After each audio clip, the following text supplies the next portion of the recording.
আমার যে চাকরিটা খাইলো উনি তো চলতে পারবে, কিন্তু আমার তো এখন চলা খুব কষ্ট হয়ে গেছে। যারা যারা দেখছে তাদের কাছে আমি বিচার চাই যে এই মহিলা কেন আমার সাথে এরকম করলো। এনে আমার হাজবেন্ডের সঙ্গে এসব নিজে ভাইরাল হওয়ার জন্য বাইনে বাইনে বল। হাজবেন্ডকে যেখানে লোকেশন যেটা দেখাচ্ছিল সে সেভাবে যাচ্ছিল। উনি বলছে ওনার বন্ধু এখান থেকে যাবে মধুবাগ থেকে।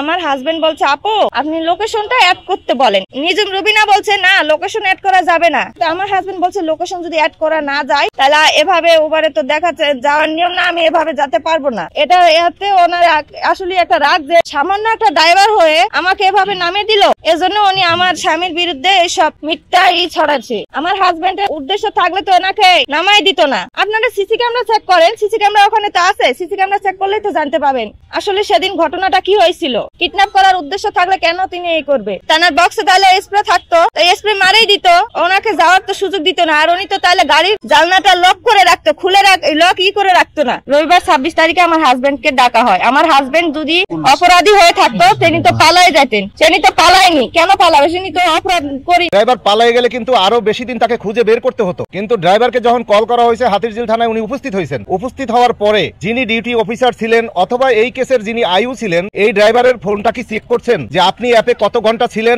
এবং এই মহিলার সাথে কথা বলার আগে সে অ্যাপ ভিত্তিক কথা বলা ছাড়া কোন রকমের এদেশের কালোবাজারির সাথে কথা বলছে বা কোন রকম সন্ত্রাসীর সাথে কথা বলছেন এরকম যদি প্রমাণ পাইতো তারপরে তাকে চালান করতে পারতো। যারা এই উবারকে নিয়ে খেলতেছেন বিআরটিএ সহ বিটিআরসি সহ সবাইকে আমরা বুঝিয়ে দেব এদেশে যদি উবার পাঠাও যদি চলতে হয় এদেশের শ্রমজীবী মানুষের কথা মতো চলতে হইব। চালক অপহরণের উদ্দেশ্যে তাকে নিয়েছে, তাই যদি হতো তাহলে চালকের কাছে সিস্টেম ছিল, সে বেবি লক করে দিতে পারতো যা কিনা উনি খুলতে পারতেন না। কিংবা তিনি যখন চিৎকার করেছেন গ্লাস নামিয়েছেন, তিনি যদি সেন্টারলি এই চালক যদি সেন্টারলি ওই গ্লাস নামানোর অপশনটি অফ করে রাখতেন তিনি গ্লাসও নামাতে পারতেন। তিনি সেখানে নেমে তিনি 999 কল করতে পারতেন, সেখানেও তো তিনি মানুষ জড়ো করতে পারতেন। সেই সব না করে তারপরে এসে তিনি এটাকে মামলা করে সংবাদ সম্মেলন করে, যদিও সবাই বলা বলি করে এগুলো হচ্ছে মিডিয়া জগতের একটা ভাইরাল হওয়ার একটা প্রক্রিয়া। আপনাদের এই ভাইরালের মাঝখানে আমাদেরকে অন্তত হাতিয়ার হিসেবে ব্যবহার করবেন না, কারণ দৈনিক 1000 টাকা কামাই করতে আমাদের নিজেদের জীবন এবং আমাদের বাহনের অনেক বড় ক্ষতি করে তারপর আমরা দৈনিক 1000 টাকা কামাই করি। আপনারা হয়তো মুচকি হেসে দিয়ে কোটি টাকা কামাই করতে পারেন। সুতরাং